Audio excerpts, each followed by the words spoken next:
Okay, so it's been about 15 minutes.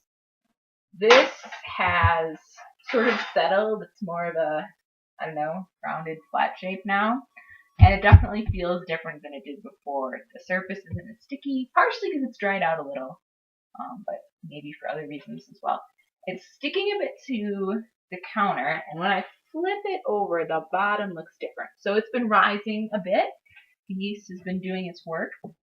Yeah, and now it's really sticking to the counter when I need it. So I am going to work in a teeny bit more flour. And all in all, this particular loaf of bread will probably take about 3.5, 3 3/4 cups of flour, which makes sense because it's very dry where I am. So my flour will be absorbing more water than it might in other places. So it depends totally on where you are and what the climate's like. So pay more attention to what your dough looks like and how it feels than to the amount of flour that you've actually worked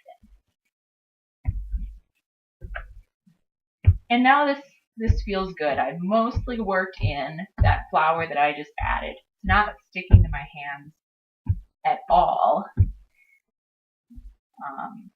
And it's slightly dry to the touch, at least compared to how it's felt earlier. And it's holding its shape really well.